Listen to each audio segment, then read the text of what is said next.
मान्यवर, एक बहुत सारे सदस्यों का सुझाव आया। हो गया भैया, आगे मेरा पूरा भाषण समाप्त होने के बाद आप कुछ कह सकते हैं। मान्यवर, जहां तक कानून का सवाल है, ढेर सारे लोगों ने कहा, दादा ने कहा कि इसमें फांसी की सजा होनी चाहिए या नहीं होनी चाहिए, किसी ने कहा कि इसको कठोर बनाना चाहिए। मैं भारत सरकार की नीति बहुत स्पष्टता से इस सदन के माध्यम से देश की जनता के सामने रखना चाहता हूं। जो दादा आपको भाषण करना है तो मैं बैठ जाता हूं, 10 मिनट बोलिए। इतने सीनियर सांसद होकर बीच में टोका टोकी करना ना आपकी उम्र के लिए अच्छा है, ना आपकी सीनियोरिटी के लिए अच्छा है। मैं बैठ जाता हूं, आप भाषण करिए 10 मिनट प्लीज।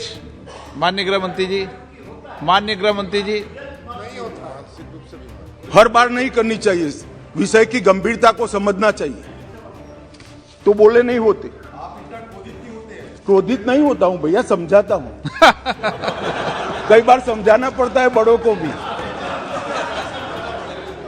मान्यवर, जहां तक कानून का सवाल है, मैं इस सरकार की नीति को बहुत स्पष्ट करना चाहता हूं।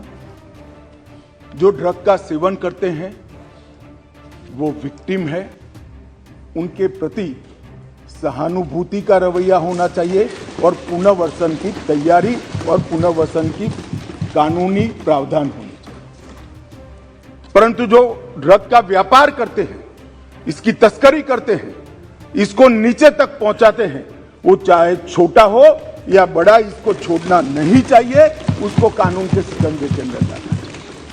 ये भेद अगर हम नहीं करते हैं तो कभी कभार हम विक्टिम के साथ ही दुर्व्यवहार करेंगे। जो बच्चा इसमें फंस गया है, जो युवा फंस गया है, उसको वापिस आने के लिए और समाज इसको फिर से स्वीकार ले, इस प्रकार का सामाजिक माहौल बनाने की भी हम सभी सदस्यों की जिम्मेदारी है। माननीय सरकार की तो है ही, जैसे पाटिल साहब ने कहा, व्यसन मुक्ति केंद्रों से लेकर इनके रिहेबिलिटेशन सेंटर से लेकर सारी चीजें बहुत बनाई गई, मैं बताऊंगा आगे। परंतु एक सामाजिक वातावरण भी हमने तैयार करना पड़ेगा कि जिसने ड्रग ले लिया वो खराब है, ऐसा नहीं है। इसको फिर से समाज के अंदर पुनः प्रस्तापित सम्मान के साथ करने के लिए, एक सामाजिक माहौल बनाने के लिए भी सभी सांसदों ने साथ में मिलकर प्रयास करना पड़ेगा। मान्यवर, जहां तक ड्रग के कारोबार पर सख्ती का सवाल है, भारत सरकार ने विगत 3 सालों से ढेर सारे व्यवस्थाएं की हैं। सबसे बड़ा बदलाव हमने किया है, जैसे गृह मंत्रियों के सम्मेलन में भी मैंने आग्रह से किया था, इसके बाद सभी गृह मंत्रियों और डीजीपी के साथ वीडियो कॉन्फ्रेंस कर भी मैंने कहा था, किसी भी इन्वेस्टिगेशन को हम आइसोलेशन में नहीं देख सकते हैं। ड्रग की किसी भी जब्ती को हम आइसोलेशन में नहीं देख सकते। एक जगह ड्रग की छोटी सी पुड़िया भी मिलती है तो वो इन्वेस्टिगेशन को, ये ड्रग कहां से आई, वो सरहद तक ले जाना पड़ेगा, तभी जाकर पूरा नेटवर्क ध्वस्त होगा। सदन में बैठे हुए सभी व्यक्तियों को कहना चाहता हूं कि आप चिंता मत करिए, कितना भी बड़ा अपराधी है, 2 साल में स्थिति ऐसी आने वाली है, इसकी जगह जेल की सलाखों के पीछे। और ये सुनकर अगर किसी को इसमें से वापिस आ जाना है तो अच्छी ही बात है, आ सकते हैं। मान्यवर, एनडीपीएस के तहत हमने सीमा सुरक्षा बल, एसएसबी, असम राइफल, ये तीनों को केस करने के अधिकार दे दिए गए हैं, क्योंकि कहते हैं भाई सीमा भारत की जिम्मेदारी है, भारत सरकार की जिम्मेदारी है, निगरानी नहीं रखते, ड्रग वहां से आ रही है। और जब बीएसएफ को अधिकार देते हैं तो कहते हैं राज्यों के अधिकार ले लिए, तो बीएसएफ वहां क्या करेगी भाई? आप बताइए मुझे, क्या करेगी? मान्यवर, ये ऐसा मसला नहीं है और बीएसएफ कौन सी फॉरेन एजेंसी है? हमारे देश के दुश्मन ड्रग भेज रहे हैं, बीएसएफ वाले पकड़ेंगे, केस करने का अधिकार नहीं है। एसएसबी वाले पकड़ेंगे, केस करने का अधिकार नहीं है। क्या करेंगे निहत्था बैठकर? जो लोग इसको पॉलिटिकल इश्यू बना रहे हैं वो ड्रग के कारोबार का समर्थन कर रहे हैं। एजेंसियां निहत्थी होकर काम नहीं कर सकती मान्यवर। एजेंसियों को अधिकार देना पड़ेगा और मेरा स्पष्ट मानना है कि एजेंसियों को अधिकार देना चाहिए। हमारी एजेंसियों पर, देश की एजेंसियों पर, देश का संसद को अगर भरोसा नहीं है तो किस हिम्मत से वो काम करेंगे? मान्यवर, प्रयास तो करते हैं, योजनाएं भी बनती है, मगर कई बार प्रयास करते वो जमीन पर नहीं उतरते। मगर ये एक ऐसी सरकार है जो प्रयास करती है उसको लॉजिकल एंड तक लेकर जाती है।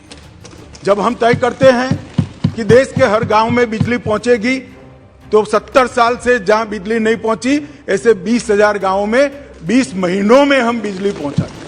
जब हम तय करते हैं कि हर घर में गैस का सिलेंडर पहुंचाएंगे, तो हम पहुंचाने में सफल होते हैं।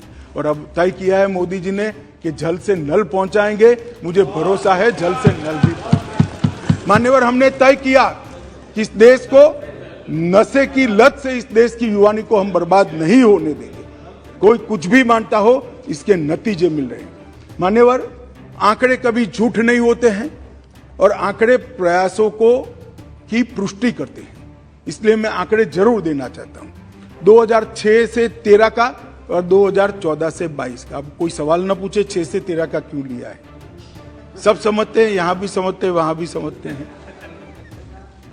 मान्यवर, 2006 से 13 में 22,45,000 किलो ड्रग पकड़े गए। 22,45,000। 2014 से 22 में 62,60,000 किलो ड्रग पकड़े गए।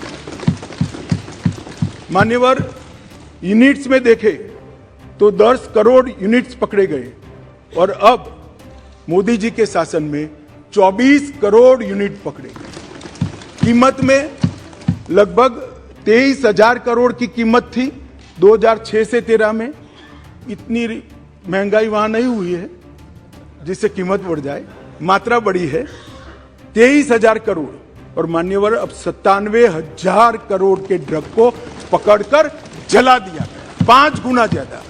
मान्यवर, मामले 1,45,062 रजिस्टर हुए थे, इसमें 4,14,697 मामले थे और कुल गिरफ्तारी 1,62,908 हुई थी और यहां पर 5,23,234 हुई। पहले गंभीर प्रकार के केसों की क्वालिटी नहीं बनी थी। ड्रग के सेवन करने वाले का केस अलग होता है, ड्रग के खुदरा व्यापार करने का केस अलग होता है और ड्रग स्मगलिंग और ड्रग के डीलर का केस। हमने डीलर और स्मगलिंग के केस को गंभीर प्रकार के 13,000 केस मान्यवर डीलर और स्मगलिंग करने वालों के खिलाफ रजिस्टर हुए। ये बताता है कि हमारी दिशा सही है, परिणाम भी मिल रहे हैं। मान्यवर, कई बार मैं तो आश्चर्य करता हूं, कई बार सभाओं में मैंने देखा एक राष्ट्रीय नेता अब उपस्थित नहीं, उपस्थित होते तो नाम भी दे देता, यात्रा में है तो नहीं, मैंने कहा ना, नहीं, मैं सुनिए ना, मेरा सोच के बारे में कुछ नहीं है, समझ के बारे में समझो जरा। मान्यवर, मैंने गुजरात के चुनाव के वक्त एक भाषण सुना कि गुजरात में ड्रग का कारोबार बढ़ गया है, गुजरात से ड्रग पकड़ा जाता है। अरे भाई, देश की सीमा है, बंदरगाह है, बंदरगाह से आएगा, हम पकड़ेंगे तो अच्छा किया या बुरा किया, ये समझ में ही नहीं आ रहा है। अब पंजाब में नहीं पकड़ा जाता है तो क्या बिट्टू साहब कह सकते हैं पंजाब में ड्रग नहीं है?